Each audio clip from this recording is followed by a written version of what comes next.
ಇತ್ತೀಚೆಗೆ ಸಾಮಾಜಿಕ ಜಾಲತಾಣದಲ್ಲಿ ಒಂದು ಡೈಲಾಗ್ ಸಿಕ್ಕಾಪಟ್ಟೆ ಫೇಮಸ್ ಆಗಿದೆ. ನಾ ಹೇಳೋದೇ ಬೇಡ, ನಿಮಗೆಲ್ರಿಗೂ ಗೊತ್ತಿರುತ್ತೆ. ಒನ್ ಮೋರ್ ಚಟಪಟ ಚಟಪಟ ಅನ್ನೋವಂಥದ್ದು, ಜೊತೆಗೆ ಅದ್ರ ಜೊತೆಗೆ ಚಟಪಟ ಅಂತ ಮಾತನಾಡುವಂಥ ಒಬ್ಬರು ಸುಂದರವಾದಂತಹ ಆ್ಯಂಕರ್. ಇಷ್ಟು ದಿನ ಅವ್ರನ್ನ ನೀವು ನ್ಯೂಸಲ್ಲಿ ನೋಡಿದ್ರಿ, ಜೊತೆಗೆ ಒಂದಷ್ಟು ಕಾರ್ಯಕ್ರಮಗಳಲ್ಲೂ ನೋಡಿದ್ರಿ, ಅವರು ಟಿ ವಿ ಶೋಗಳಲ್ಲೂ ಮಾಡ್ಕೊಡೋವಂಥದ್ದು ನೋಡಿದ್ರಿ.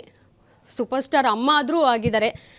ಇವಾಗ ಜಾನ್ವಿ ಅವರು ನಮ್ಮೊಟ್ಟಿಗಿದ್ದಾರೆ, ಜೊತೆಗೆ ಚಂದ್ರು ಅವರು ಸಹ ಇದ್ದಾರೆ. ಬರೀ ಚಂದ್ರು ಅಂತ ಹೇಳಿದ್ರೆ ಗೊತ್ತಾಗಲ್ಲ ಏನೋ, ಚಟಾಪಟ ಚಂದ್ರು ಅಂತೆ. ಅವ್ರ ಬಾಯಿಂದ ಹೇಳಿದ್ರೇ ಅದೊಂದು ರೀತಿ ಸೊಗಸು ಎಲ್ರಿಗೂ ಕೇಳೋದಕ್ಕೆ.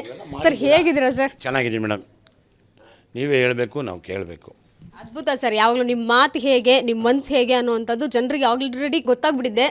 ಮ್ಯಾಮ್ನ ಕೇಳಬೇಕು. ಜಾನ್ವಿ ಮ್ಯಾಮ್, ಎಷ್ಟು ಖುಷಿ ಆಗ್ತಿದೆ ನಿಮಗೆ ಇವ್ರ ಜೊತೆ ಕೊಲಾಬ್ ಆಗ್ತಿರೋದು? ಆ್ಯಕ್ಚುಲಿ ತುಂಬ ಖುಷಿ ಆಗ್ತಾ ಇದೆ. ಸವಿರುಚಿ ಕಿಚನ್ ಪ್ರೋಗ್ರಾಮು ಹೋಸ್ಟ್ ಮಾಡಬೇಕಂತ ಹೇಳಿದರು, ಬಟ್ ಇವ್ರ ಜೊತೆ ಅಂತ ನಂಗೆ ಗೊತ್ತಾಗಿದ್ದು ಹಿಂದಿನ ದಿವಸ ಪ್ರೋಮೋ. ನಿಜವಾಗ್ಲೂ ಹೇಳಬೇಕಂದ್ರೆ ಹೌದಾ ಕಿಚನ್ ಪ್ರೋಗ್ರಾಮಾ, ಓಕೆ ಅಂತ ಆಯಿತು. ಯಾವಾಗ ಇವ್ರ ಜೊತೆ ಅಂದಾಗ ನಿಜವಾಗ್ಲೂ ನಂಗೆ ಫುಲ್ ಖುಷಿ ಆಯಿತು. ನನ್ನ ಫ್ರೆಂಡ್ಸ್ಗೆಲ್ಲ ಹೇಳಿದಾಗ ಹೌದಾ ಚಟಪಟ ಚಂದ್ರು ಅವರ ಅಂದರೆ ಆ ವೈಬ್ರೇಷನ್ನೇ ಬೇರೆ ಅಲ್ವಾ. ಯಾಕಂದರೆ ಸದ್ಯಕ್ಕೆ ಟ್ರೆಂಡಲ್ಲಿರೋದು ಚಟಪಟ ಚಂದ್ರು ಸರ್. ಸೊ ಅವ್ರ ಜೊತೆ ಅಂದಾಗ ನನಗೆ ತುಂಬ ಖುಷಿ ಆಯಿತು. ಅವ್ರಿಗೆ ಹೆಂಗಿದ್ರು ಟ್ರೋಲ್ ಆಗ್ತಾ ಇರ್ತಾರೆ, ಅವ್ರ ಜೊತೆ ನಾನು ಅದ್ರ ಜಾಸ್ತಿ ರೀಚ್ ಆಗ್ಬೋದು ಅಂತ. ಕಾಂಬಿನೇಷನ್ ತುಂಬ ಚೆನ್ನಾಗಿದೆ. ಆಲ್ರೆಡಿ ಶೂಟಿಂಗ್ ಕೂಡ ಶುರು ಆಗಿದೆ ಅಲ್ಲ. ಅವ್ರು ಚಟಪಟ ಅಂತ ಒಗ್ಗರಣೆ ಹಾಕಿ ಜನರಿಗೆ ಹೊಸ ಥರದ ರೆಸಿಪಿ ತೋರಿಸ್ತಾ ಇರ್ತಾರೆ. ನಾನು ಮಾತಾಡೋದು ಆ್ಯಸ್ ಯೂಶುವಲ್ ಗೊತ್ತೇ ಇದೆಯಲ್ಲ ನಿಮಗೆ. ಹಲವಾರು ಸೂಪರ್ ಸ್ಟಾರ್ಗಳನ್ನ ಈಗಾಗಲೇ ಇಂಟರ್ವ್ಯೂ ಮಾಡಿಬಿಟ್ಟಿದ್ದೀರಾ. ಚಂದ್ರು ಸರ್ ಎಷ್ಟು ಸ್ಪೆಷಲ್ ಅನ್ನಿಸ್ತಾರೆ?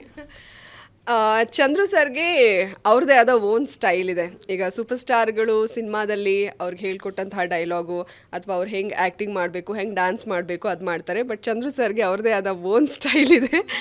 ಅವ್ರಿಗೆ ನೀವು ಒಂದೆರಡು ಡೈಲಾಗ್ ಹೇಳ್ಕೊಡಿ, ಅದು ಅವ್ರಿಗೆ ಇಷ್ಟ ಆಗಲ್ಲ. ಹಿಂಗೆ ಮಾತಾಡೋಕ್ಕೆ ನೀವು ಮೈಕ್ ಹಿಡೀರಿ ಅಥವಾ ಮಾತಾಡಿಸಿ ಪಟಪಟ ಅಂತ ಮಾತಾಡ್ತಾ ಇರ್ತಾರೆ. ಅವ್ರದ್ದೇ ಯುನಿಕ್ ಸ್ಟೈಲ್ ಇದೆ. ರೀಚ್ ನೋಡಿ, ಇಲ್ಲಿಂದ ಹಿಡಿದು ಬೇರೆ ಕಂಟ್ರೀಸಿಂದನೂ ಕೂಡ ಅವ್ರಿಗೆ ಕಾಲು ಮೆಸೇಜು ಮಾಡ್ತಾ ಇರ್ತಾರೆ, ಅಷ್ಟು ರೀಚ್. ಸೊ ಆ ಒಂದು ಯುನೀಕ್ನೆಸ್ ಇದ್ರೇ ಅಲ್ವಾ ನಾವು ರೀಚ್ ಆಗೋಕ್ಕಾಗೋದು. ನಾರ್ಮಲ್ ಆಗಿ ನಾವು ನ್ಯೂಸ್ ಫೀಲ್ಡಲ್ಲೇ ತೊಗೊಳ್ಳಿ, ಸುಮ್ಮನೆ ಮಾತಾಡಿದ್ರೆ ಆ್ಯಸ್ ಯೂಶುವಲ್ ಎಲ್ಲ ಆ್ಯಂಕರ್ಸ್ ಥರ ಮಾತಾಡ್ತಾರೆ ಅಂತ ಅಂದ್ಕೊಳ್ತಾರೆ. ಬಟ್ ಅವ್ರದ್ದೇ ಆದಂಥ ಒಂದು ಸ್ಟೈಲ್ ಇದ್ದರೆ ಅಥವಾ ಬೇರೆ ಥರನೇ ಬಾಡಿ ಲ್ಯಾಂಗ್ವೇಜ್ ಇದ್ದರೆ ಇವರೇನು ಡಿಫ್ರೆಂಟ್ ಆಗಿದ್ದಾರಲ್ಲ ಅಂತ ಬೈಕೊಂಡೋ ಅಥವಾ ಖುಷಿಪಟ್ಟೋ ನೋಡ್ತಾರೆ. ಸೊ ಸರ್ ಒಂದು ಅವ್ರದ್ದು ಒಂದು ಪ್ಲಸ್ ಪಾಯಿಂಟ್ ಅಂತ ಅಂದ್ರೆ ಅವರ ಯುನೀಕ್ ಬಾಡಿ ಲ್ಯಾಂಗ್ವೇಜ್. ಸೊ ಆ ಶೋ ಅಲ್ಲಿ ನನಗೆ ಸಿಗ್ತಾ ಇರುತ್ತೆ. ಬೇಕಾದಷ್ಟು ಜನ ಶೆಫ್ಗಳು ಬರ್ತಿರ್ತಾರೆ, ಬಟ್ ಸರ್ ಜೊತೆ ಎಪಿಸೋಡ್ ಇದ್ದಾಗ ನನ್ನ ಎನರ್ಜಿ ಕೂಡ ಹೈ ಆಗಿರುತ್ತೆ. ಯಾಕಂದರೆ ಅವ್ರ ಎನರ್ಜಿ ನೆಕ್ಸ್ಟ್ ಲೆವೆಲಲ್ಲಿ ಇರುತ್ತಲ್ಲ. ಸೊ ನಂಗೆ ತುಂಬ ಎಂಜಾಯ್ ಮಾಡಿಕೊಂಡು ತುಂಬ ಖುಷಿಪಟ್ಟು ಸರ್ ಜೊತೆ ನಮ್ಮಿಬ್ಬರು ಎಪಿಸೋಡ್ ಆ ಥರ ಇರುತ್ತೆ. ಅನುಕ್ಷಣದ ಸುದ್ದಿಗಳಿಗಾಗಿ ವಿಸ್ತಾರ ನ್ಯೂಸ್ ಯೂಟ್ಯೂಬ್ ಚಾನಲ್ ಸಬ್ಸ್ಕ್ರೈಬ್ ಮಾಡಿ. ಹೊಸ ಸುದ್ದಿಗಳ ನೋಟಿಫಿಕೇಶನ್ಗಾಗಿ ಬೆಲ್ ಐಕಾನ್ ಕ್ಲಿಕ್ ಮಾಡಿ. ಲೇಟೆಸ್ಟ್ ಅಪ್ಡೇಟ್ಸ್ಗಾಗಿ www.vistaranews.com ವೆಬ್ಸೈಟ್ಗೆ ವಿಸಿಟ್ ಮಾಡಿ. ಅಂಗೈಯಲ್ಲೇ ಜಗತ್ತಿನ ಸುದ್ದಿ ತಿಳಿಯಲು ವಿಸ್ತಾರ ನ್ಯೂಸ್ ಕನ್ನಡ ಆಪ್ ಡೌನ್ಲೋಡ್ ಮಾಡಿ.